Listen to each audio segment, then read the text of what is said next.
Hey everybody, new week, new haircut, and a new artist on the show. This is electropop artist Emina Sonnad, who almost accidentally drowned herself in a bathtub full of orange-colored water recently. We're going to get that in a second. So she describes herself not only as an electropop artist, but also as a manatee enthusiast. I love manatees. They're my favorite animal. Okay, that explains your description on Spotify.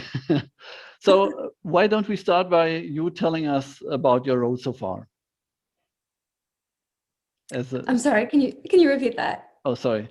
Why don't we start by you telling us about your musical road so far? Oh yeah, absolutely.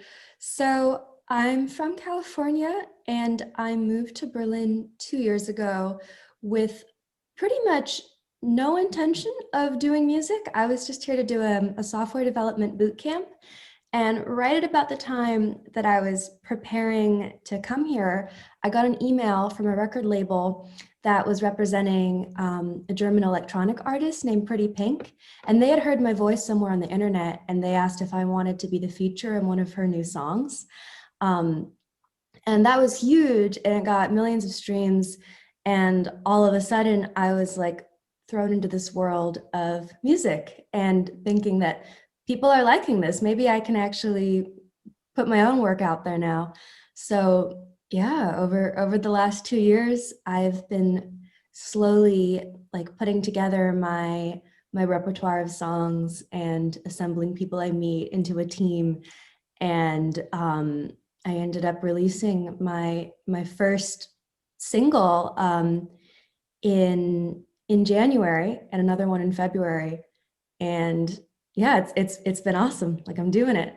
So you just jumped right into the whole music thing from scratch? You didn't plan to do so? I jumped into doing the whole music thing publicly from scratch. I definitely have been writing songs since I was really little. When I was 5 or 6, I would take like Disney movies that I liked and I would take the songs from the movies and then I would just plagiarize them and rewrite the words and then put on little plays and then charge my neighbors money to come see them. So I was like breaking copyright law from a very young age. And then I've always liked trying to put things into words in a way that other people might have felt it, but they didn't know exactly how to describe it. So I've been writing songs kind of alone in my bedroom, as many of us do, all my life. And I'd play at little open mics in college. And I also would play at open mics in Madrid because I lived there for 2 years. But it was definitely not until I would say, yeah, like 2019 that I felt comfortable even referring to myself as a musician. Before it was like, oh yeah, I do this, and then on the side, sometimes as a hobby, I write some songs, but they're not really good, and like it's so embarrassing, and I'm sorry, like I'm sorry you have to listen to this at all. And then, yeah, I think it was coming to Berlin where something snapped in my head, and I was like, I'm a musician and I'm making music and I'm going to be serious about it. So maybe you just needed the nudge into the right direction then. Yeah, absolutely. I think I needed to be surrounded by the right people. Okay. So as you mentioned before, this year saw two new releases already from you, the one being April and the other being Ketamine. Hmm. Can you talk us through those releases from idea to shooting the video actually? Yeah, absolutely. And when you say it now, I realize that the titles of the songs or both of those songs don't indicate like the healthiest lifestyle. Um, but yeah, so it's funny because both of those songs originated almost exactly a year ago at the very start of lockdown. I was going through a breakup and I was going through the first quarantine and I was pretty much just writing a lot because that was like the only thing that I could do. So I came up with quite a lot of music and those two were two of the ones I wanted to get out as quickly as possible. Um, and I had been submitting some little demos for a while to this guy Edgar Moeller, who he's a producer here in Berlin, and he'd listened to some of my stuff before, and he was kind of like, "Oh, it's not really my thing. Like, not this time. And when I finished these songs, I sent them to him and he was like, yeah, let's do it. Let's meet next week and get these songs started. So I was now working with like a real producer, which was awesome for me because I basically only know how to do things on GarageBand. And then like I think they sound great, but other people don't necessarily. Um, so yeah, while I was producing them with Edgar, I started having visions in my mind of the images that would go along with the songs and kind of like the universe and the creative landscape that I wanted to create and let people see. And I basically had no idea how I was going to make any of these things happen because I had no equipment. I didn't know a lot of people that were doing these things, and I didn't really have any money either. But in like a very, very serendipitous series of events, I ended up meeting 4 people who all came in my life completely different ways. Um, and the 4 of them ended up comprising this like absolutely perfect production team, plus me. And so we actually got to spend last summer, like, you know, between lockdowns with our masks, like the whole world kind of shut down around us. We we filmed the first video, which was ketamine, and yeah, and then we released both of the songs this year So with the videos. ketamine was the first one, actually? Yeah, so ketamine was the first one that we filmed. But and it's funny because the video was actually done really, really quickly because we had such a clear vision of how we wanted it to look. But we couldn't release it for almost 7 months because it took me forever to get the actual song the way I wanted it to sound. It actually went through multiple producers, Edgar always being there as my main producer, but I had some friends from 3 different continents working on it. I had a friend from back home who was playing the guitar and he was experimenting with horns. And I have a friend in Australia who I had met in Madrid, and he was also doing experimentation on the percussion and he played the sax solo. And then we had Edgar here in Berlin putting it together. I recorded my vocals like a million times because I felt like I couldn't get them right until I finally did. So in the time it took us between finishing the ketamine music video and then releasing it, we had actually shot, edited, and released a whole separate music video, which was April. So are the pictures that are used in these videos, are these your ideas or was it a team effort? It was very much, they started off as my ideas, and then the team made them like more realistic and better.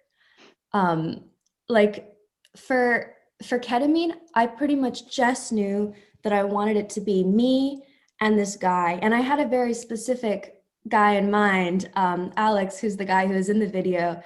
I didn't even know him really barely at all at the time, but I sent him a message on Instagram and I was trying to be like as professional as I possibly could.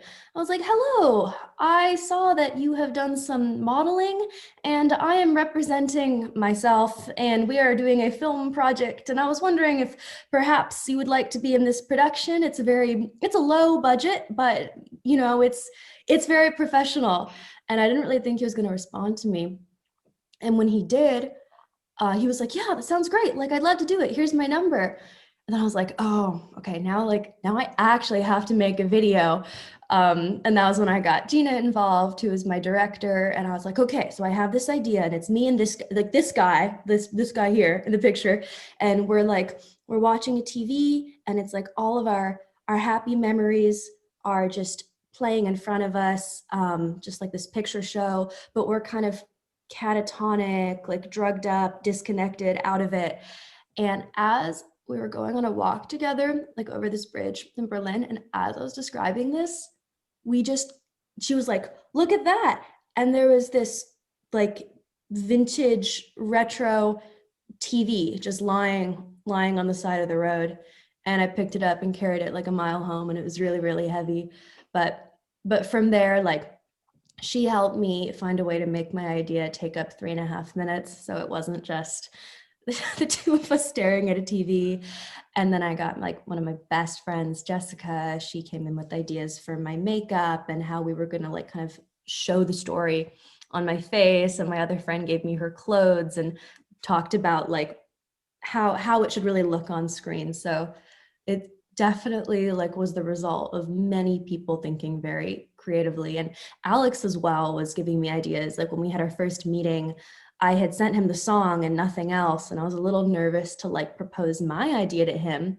And he comes into the meeting and he's like, okay, so I love it. And I kind of have this Bonnie and Clyde vibe where it's you and it's me. And we're like stealing a wine bottle from a grocery store or from a Späti, like the liquor stores here. And that's actually in the video as well, because I really loved it. Awesome. So with those two releases already out in 2021, what are the next projects for you?